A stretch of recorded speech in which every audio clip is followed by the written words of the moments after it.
As I stood in the kitchen, my knuckles turned white from the tight grip I had on the edge of the counter.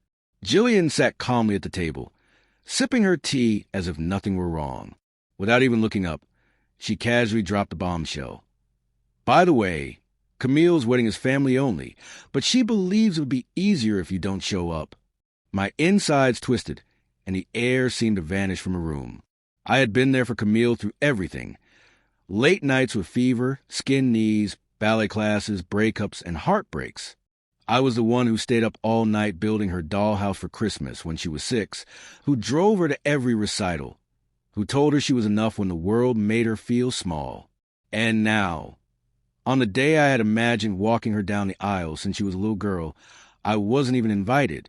"I'm her father," I said, my voice low and trembling, as I tried to convince myself that it still mattered. Jillian simply shrugged, her gaze fixed on her tea. "You're overreacting. It's just a wedding." Just a wedding? The words hit me like a punch. My daughter's wedding. I wanted to scream, to make her understand the pain, but I stayed silent, as I always did. I glanced at her, waiting for some sign of empathy, but there was nothing. She took another sip of her tea, and that was it. I turned away, my chest tight, and walked into the living room. My laptop sat on the couch, and before I knew it, I was typing. Santorini, a week-long escape far from this house, from Jillian's indifference, from the sting of being erased by my own daughter. I didn't tell Jillian what I was doing. She didn't deserve to know. I booked the flight, the villa, everything. My fingers moved quickly, as if rushing to leave before I fell apart. When it was done, I sat back and let out a deep sigh. I wasn't going to fight or beg to be included. If they wanted me there, fine. But I was going somewhere I could breathe again. The next morning, I packed a bag. Nothing fancy, just some shirts, shorts, and my old sandals. I left a note on the counter. "Gone for a week. Don't call unless it's an emergency." I didn't look back as I shut the door. The drive to the airport felt like shedding a weight I'd carried for years. Jillian's words replayed in my mind, each time making my jaw clench tighter. How could it be strange to have me there? I was the one who raised Camille, who stayed up all night building her dollhouse, who drove her to every recital, who told her she was enough when the world tried to tear her down. And now I was the outsider. By the time I boarded the plane, I was done thinking about it. The hum of the engines drowned out the noise in my head. I stared out the window as the ground disappeared below. Santorini awaited. Blue waters, white buildings, a place where I could be someone other than the man who wasn't good enough for his own family. I didn't know what I'd find there, but I knew one thing. I wasn't going to let them ruin me. Not Jillian, not Camille, not anyone. I'd spent too long holding everything together while being taken for granted. As the plane climbed higher, I felt something shift inside me. Not peace, not yet, but a spark of something new. I wasn't on their list, but I was still here, and I was going to figure out what that meant, one day at a time. When I arrived, I let the waves crash over me until I was too tired to think.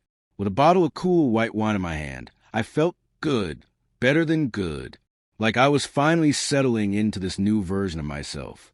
Then my phone buzzed. Rose's name flashed on the screen.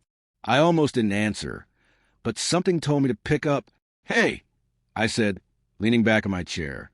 She didn't even say hello. She just started laughing. "Oh my God, you missed the show," she managed between gasps. It was amazing watching them realize what life is like without you holding everything together. I set the wine down, a grin tugging at my lips, and listened as she spilled the details. After the wedding fell apart, things got worse. Camille had a full meltdown in front of the guests, tears streaming, mascara running, when Bryce walked out, leaving her standing there in her wedding dress. Jillian tried to play it off, fluttering around with her tight smile, but Rose said you could see the panic in her eyes. She kept looking for someone to fix it, someone to take responsibility. And then it hit her. The only one who ever did that was me, and I was 3,000 miles away. Rose cackled as she painted the picture. Colin slurring his words at the bartender, Noel whispering loudly that it was Jillian's fault, the DJ packing up early because no one was dancing. They didn't know what to do without you, Rose said. It was like, watching ants when you kick the hill. I speared a piece of octopus with my fork, chewing slowly as her words sank in. I wasn't surprised. I'd always been the glue, the one who held things together when everyone else fell apart. Birthdays, holidays, money fights. I was the one who kept the lights on and the yelling at bay. And now, without me, they'd crumbled. I didn't feel sorry for them. I felt satisfied. Like karma had finally shown up right on time. Camille cried for an hour. Rose went on. Jillian kept saying, "He should have been here." Like that would have saved the day. But you know what? They didn't want you there until they needed you. She paused and added, "I'm proud of you for staying gone." I swallowed the last bite, the tangy lemon cutting through the richness, and took a sip of wine. "Yeah," I said, my voice low. "Me too." We talked a bit more about our kids, about the weather back home, and then hung up. I lay there, the night settling around me, the sound of the waves mixing with the clink of plates from the kitchen. The restaurant was half empty, just a few locals chatting over beers, and I liked how small it felt, how far away from everything I'd left behind. I pictured Camille in her dress, sobbing, Jillian spinning her excuses, and for the first time, it didn't hurt. It didn't pull me back. It just made me glad I was here, eating this food, drinking this wine, living this life. They didn't get to touch me anymore. I finished the meal, savoring every bite, the salty, sweet shrimp, the flaky fish. The server brought another glass of wine without me asking, and I nodded my thanks. When the bill came, I paid in cash, leaving a generous tip, because I could.